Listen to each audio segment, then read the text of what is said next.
Olá pessoal, tudo bem? Estamos aqui novamente, nossa segunda videoaula, para falarmos dos instrumentos de planejamento na administração pública federal. Deram uma verificada nos vídeos lá do nosso amigo Cadu? Pois é, alguma semelhança com a vida real? Então, vamos ver então como funciona a instrumentalização do planejamento na administração pública. Por hora estamos falando da administração pública federal, mas os critérios são os mesmos, tá? Para a administração pública estadual e municipal, ok?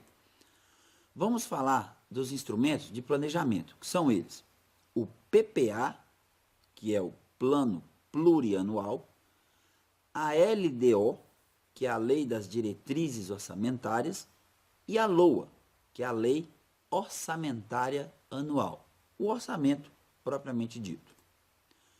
A rotina da administração pública consiste no atendimento dos mais diversos problemas demandados pela sociedade, que, não diferente do nosso cotidiano, requer organização e prioridades. A tentativa de atendimento das muitas tarefas e obrigações sem planejamento de suas prioridades certamente irá comprometer a gestão e, consequentemente, causar danos significativos na sociedade. Veja o caso da Marina, em nosso vídeo 3 da série Orçamento Fácil. Percebam que a LDO, a Lei de Diretrizes Orçamentárias, precede o orçamento e deve ser preparado pelo governo, que a submeterá à aprovação do Congresso. Estão percebendo a dificuldade de instrumentalização? Então vamos lá. Através desta lei, o governo define suas prioridades, que consequentemente irão compor o orçamento público. No entanto, é preciso entender que a LDO e a LOA, que é o orçamento propriamente dito, fazem parte do PPA, o Plano Plurianual, tá? Portanto, são três as leis orçamentárias: o Plano Plurianual, PPA, a LDO, que é a Lei de Diretrizes Orçamentárias, e a LOA, a Lei do Orçamento Anual, ou o orçamento propriamente dito, ok?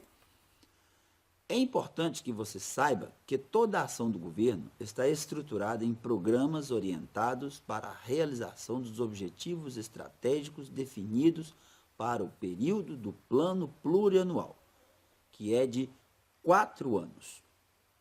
O PPA contém os projetos e as atividades que o governo pretende realizar, ordenando suas ações e visando a consecução de objetivos e metas a serem atingidas em 4 anos, intercalado em 2 mandatos. Confiram aí, na página 16 do seu material, como se dá esse procedimento de intercalação. A Lei de Diretrizes Orçamentárias é anual, como a LOA, a Lei do Orçamento, de acordo com o parágrafo 2º do artigo 165 da Constituição Federal. Deve compreender as metas e as prioridades da administração, inclusive as despesas de capital para o exercício financeiro subsequente. Deve também orientar a elaboração da Lei Orçamentária Anual, deve dispor sobre as alterações na legislação tributária, deve estabelecer a política de aplicação das agências financeiras oficiais de fomento, o BNDES, né, o BDMG, BNDES, BMG, próprio Banco do Nordeste, Caixa Econômica Federal, algumas linhas específicas de fomento veiculadas pelo Banco do Brasil, que são as instituições financeiras, tanto do governo quanto de economia mista, com maior participação do governo. A LDO é fundamental no processo orçamentário por se constituir no elo entre o Plano Plurianual e a Lei Orçamentária Anual.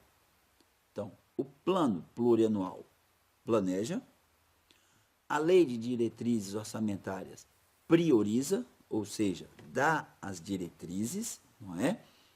E a lei orçamentária anual quantifica e aloca os recursos, tá? Podem perceber aí no material elaborado por Haddad Mota, que tem uma sequência em que eu planejo, priorizo aquilo que foi planejado e, finalmente, quantifico e direciono, né, para onde vai, quem é que vai ser atendido, os recursos a serem utilizados no exercício. Por ser um instrumento de controle, o orçamento requer a observância das linhas norteadoras de ação, que são organizados em 10 princípios básicos. O princípio da unidade, o princípio da universalidade, o princípio da anualidade, o princípio do equilíbrio, o princípio da exclusividade, o princípio da programação, o princípio da legalidade, princípio do orçamento bruto, tá? Que é o confronto de receitas e despesas de modo bruto, o princípio de não afetação da receita, então nenhuma das propostas orçamentárias, né, do seu planejamento orçamentário, poderá, de certa forma, comprometer a receita a ser oferida no exercício, e o princípio da especificação ou especialização, de onde se deve deixar declarado quais serão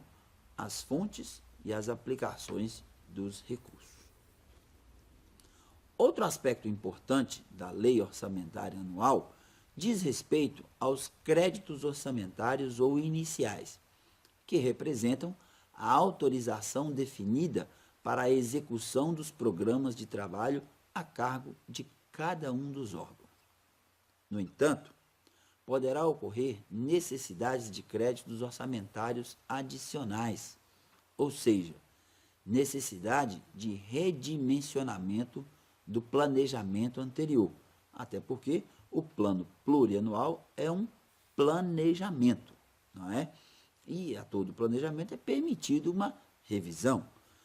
Essas alterações, no entanto, só serão permitidas pela edição de uma nova lei, o que requer uma discussão no Congresso, né?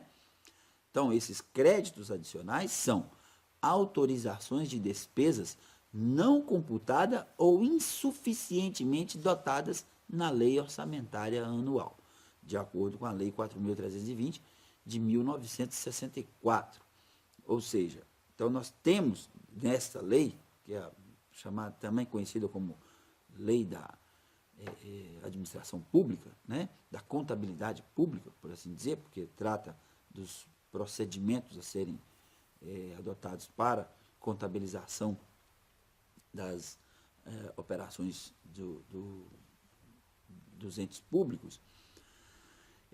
Nós temos, então, essa oportunidade de rever, realinhar, reajustar os valores, né, aquelas rubricas que foram planejadas, que foram orçadas no plano plurianual e, consequentemente, na edição do orçamento. No entanto, essa revisão só se dará pela edição de uma nova lei, ou seja, é uma reedição, uma redação nova à Lei Orçamentária Anual, que deve ser discutida no Congresso, né, e finalmente aprovada para que entre em exercício, respeitado aí o período da noventena e todos os procedimentos legais.